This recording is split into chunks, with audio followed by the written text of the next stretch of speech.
Hello friends, VAG ऑडिओजमध्ये तुमचं स्वागत आहे. मी वैशाली तुमच्यासाठी घेऊन आली आहे ट्रू ब्युटी ऑफ लवचा पुढचा भाग. चला सुरुवात करूया. ट्रू ब्युटी ऑफ लव भाग 62. मीरा, तू इकडे ये आधी, म्हणत आई तिला घेऊन ओढतच त्यांच्या रूममध्ये गेली. आई, अगं काय झालंय मला कळेल का? बाबा का चिडले तेवढे? तू का रडते आहेस? असं काय झालंय? मीरा, स्वराने हे काय केलं ग? मला वाटलं नव्हतं ती असं काही करेल.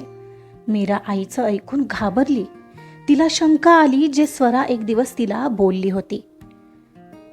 काय केलं तिनं आई? काय झालंय? तिनं घाबरूनच आईला विचारलं. हे बघ, तू वाच, म्हणत आईने तिच्याकडे एक चिठ्ठी दिली. चिठ्ठी ठेवून गेली आहे आणि आता हे माझ्यावर चिडलेत. मी काय पाहायला जाणार होते का तिच्या ऑफिसमध्ये तिचं काय चाललंय ते? सांग ना. ती स्वप्नातही असं काही वागेल असं वाटलंही नव्हतं ग मला. आईची बडबड चालू होती आणि मीराने ती चिठ्ठी उघडली. प्रिय आई बाबास, तुम्हा दोघांनाही स्वराचा सप्रेम नमस्कार. सर्वात आधी मला माफ करा आई बाबा. मी आज जे काही करणार आहे त्यामुळे तुम्हाला नक्कीच दुःख होईल. मीरावरही कदाचित यामुळे अन्याय होईल याची मला कल्पना आहे, पण तुम्ही तिला मात्र आधीसारखंच वागवाल ही अपेक्षा आहे. मला हे सांगायला अतिशय खेद होतोय की माझ्याच ऑफिसमधील एका व्यक्तीवर प्रेम होतं. आम्ही रजिस्टर लग्न तर आधीच केलं होतं, पण आजच आम्ही भारत देश सोडून US ला जाणार आहोत. मी तुम्हाला सांगायला हवं होतं असं म्हणण्याला काही अर्थ नाही खरं तर, कारण तुम्ही अर्थातच या नात्याला विरोध केला असता हे मला माहिती आहे. समजावून सांगण्यात अर्थ नव्हता, कारण बाबांचा स्वभाव मी लहानपणापासून ओळखते. त्यांना हे कधीच पटलं नसतं. माझ्यावर विश्वास ठेवा, मुलगा खूप चांगला आहे. मी आमचं आयुष्य यशस्वी करून दाखवेन आणि एकदा का ते यशस्वी झालं की तुम्हाला येऊन भेटेन. त्याशिवाय घरात पाऊलही ठेवणार नाही.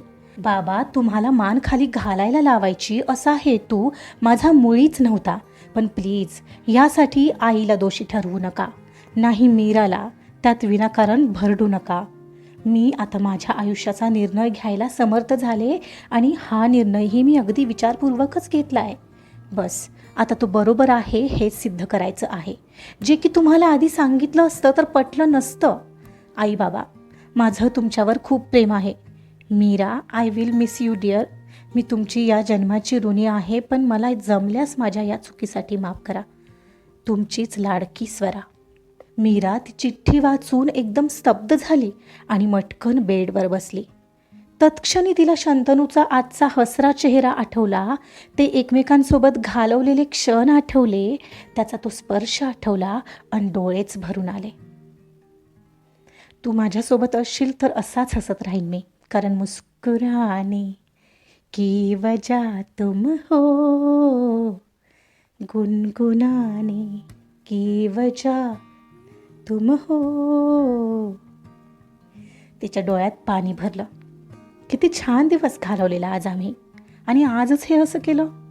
स्वरादी, काय केलंस तू हे? तू आज जाणार आहेस ते एकदा तरी बोलायचं होतंस. आपण आईबाबांना समजवायचा ट्राय केला असता. मी तर विसरूनही गेले होते तू असं काही करणार आहेस. मीरा, ती तुला काही बोलली होती का ग? असं काही करणारे म्हणून किंवा तिचं बाहेर काही आहे म्हणून? आई प्रश्न विचारत होती आणि भानावर येत मीराने घाबरून नकारार्थी मान हलवली. मीरा, स्वरा बघ कशी वागली ग. मी तुझ्या पाया पडते, निदान तू तरी असं वागू नकोस. नाही ना वागणार तू असं मीरा? तू माझी गुणी बाळ आहेस, ऐकशील ना? आमचं दोघांचं ऐकशील ना? असं काही वागणार नाहीस ना ज्याने बाबांचं नाव खराब होईल, लोक तोंडात शेण घालतील. आई एकदम रडत तिच्या पायात बसली आणि तिचे पाय पकडले आणि तिच्या डोळ्यातून मात्र अश्रूच बाहेर पडला. आई प्लीज, अगं तू असं पाय वगैरे नको ग पकडू माझे. आई, मला प्रॉमिस कर. मीरा, अगं मला शिकायला नाही मिळालं म्हणून तुम्हा मुलींना शिकायला मिळावं यासाठी मी प्रयत्न करत होते. तुम्हाला शिकायला मिळतंय तर तुम्ही बाहेर जाऊन प्रेमाबिमाच्या भानगडीत पडता आणि हे असं वागता. मला कमाल वाटते याची. मीरा, तुझं काही नाही आहे ना बाहेर स्वरासारखं? आई, अगं मीरा, तसं काही असेल ना तर लगेच बंद करायचं आहेस हां. तसं काही नसेल तर चांगलंच आहे, पण असेल तर बाबा तुझं कॉलेजसुद्धा बंद करतील. बघ, विचार कर यावर. माफ कर, तेव्हा मात्र मी काही नाही करू शकणार. मी आत्ताच सांगते, मला निदान तुझ्याकडून निराशा नाही येणार आहे याची अपेक्षा आहे, आई म्हणत होती आणि मीराने जड अंतकरणाने होकारार्थी मान हलवली. गुड गर्ल ग माझी, मला माहिती आहे तू आत्तापर्यंत माझं सगळं ऐकत आली आहेस आणि इथून पुढेही ऐकशील, म्हणत मीराला आईने हृदयाशी कवटाळलं. स्वराने हे योग्य नाही केलं मीरा, मला तरी निदान बोलायला हवं होतं, कारण मी तिला सपोर्ट करत होते शिक्षणासाठी, स्वतःच्या पायावर उभं राहण्यासाठी, पण तिने याचा असा गैरफायदा घेतला. असो, जे घडायचं होतं ते घडलं, पण आता बाबा कधी शांत होतील माहीत नाही. तोपर्यंत मीरा प्लीज घरीच थांबशील, आता सुट्टीही लागेल ना तुला? हो ठीक आहे, जा फ्रेश हो जाऊन, मी पाहते किचनमध्ये जाऊन माझी कामं, जी कधीच आयुष्याला संपणार नाही आहेत, म्हणत आई किचनमध्ये निघून गेली. मीराच्या डोळ्यात पाण्याच्या धारा लागलेल्या नेमकंच बेडवर ठेवलेला मोबाईल व्हायब्रेट झाला. तिने डोळे पुसले आणि मोबाईल हातात घेऊन पाहिला. शंतनूचे मेसेज येत होते. ते मेसेज स्क्रीनवरतीच फ्लॅश झाले. हे मीरा, जस्ट घरी पोहोचलो. तू पोहोचलीस का? I miss you so much यार, लव यू मीरा. ते वाचून तिच्या डोळ्यात आणखीनच पाणी येऊ लागलं. आज जाऊन मेसेज ओपन करून त्याला रिप्लाय करायचा तिने टाळलं. डोळ्यात वारंवार येणारं पाणी घेऊन ती तशीच उद्विग्न मनाने आरशासमोर येऊन बसली. तिने तिचे आय लेन्सेस काढले आणि नीट डबीत ठेवून दिले आणि काही क्षण तशीच आरशात पाहत बसून राहिली. दिवसभरात शंतनूसोबत घालवलेले क्षण आपसुकच डोळ्यासमोर येत होते. ते आठवून क्षणाक्षणाला तिच्या डोळ्यात पाणी येत होतं. काही क्षण तिनं ते अश्रू तसेच वाहू दिले. आता जाऊन शंतनूला बिलगावं आणि जे झालंय ते सांगावं असं मनात येत होतं, पण हे करणं अशक्यप्राय होतं.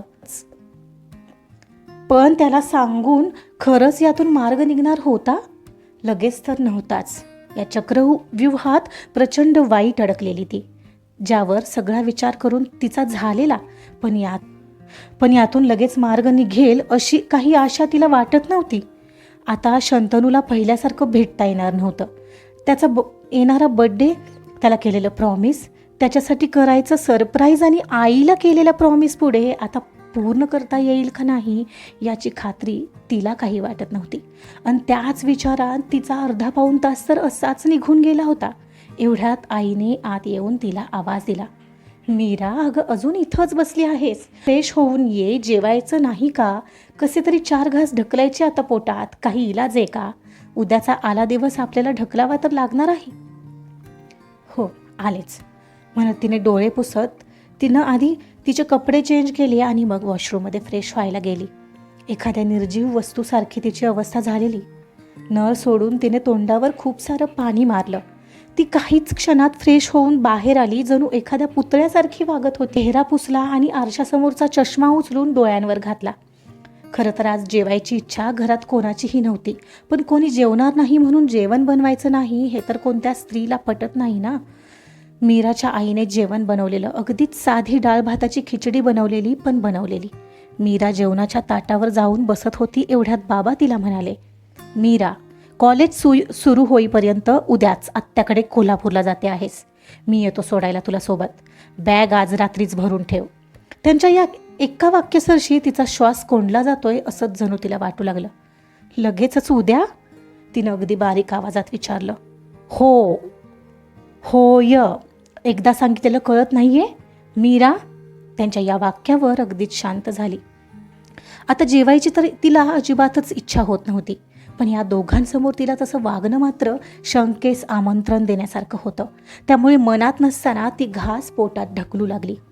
जेवण झाल्यावर सगळं आवरून झालं आणि मगच ती बेडवर आली. व्हायब्रेटवर असलेल्या तिच्या मोबाईलवर पुन्हा शंतनूचे काही मेसेज आणि सोबत काढलेले सेल्फीही त्याने पाठवले असावेत. तिने आता कुठे आत जाऊन ओपन करून ते पाहिले. फोटो झूम करून पाहताना प्रत्येक फोटोसोबत एक आठवण तिला आठवत होती. मीरा, बिझी आहेस का? रिप्लाय कर की काहीतरी, मी वाट पाहतोय यार इथे. आणि हे बघ, आपले आजचे फोटो किती छान आलेत. सेल्फीज आणि इतरांनी त्या दोघांचे काढलेले फोटोजही त्याने पाठवले होते. नाईस. सॉरी, बिझी होते जरा घरी आल्यापासून. तुझे मेसेज आत्ताच पाहिले. शंतनू सॉरी, बट एक खूप मोठा प्रॉब्लेम झाला आहे. मला उद्या बाबा आत्यांकडे कोल्हापूरमध्ये एक छोटं गाव आहे तिथं पाठवत आहेत. माफ कर, पण कॉलेज सुरू होईपर्यंत आपल्याला नाही भेटता येणार आहे. काय झालं Meera? Is everything all right? असं अचानक का कर? आणि तू तर जॉब पाहणार होतीस. शंतनू, स्वराती घर सोडून तिच्या बॉयफ्रेंडसोबत निघून गेली आहे. जास्त काही सांगू शकत नाही आहे आत्ता. प्लीज मला कॉल करू नको काही दिवस, कारण घरातलं वातावरण खूप गरम आहे. Please try to understand Shantanu.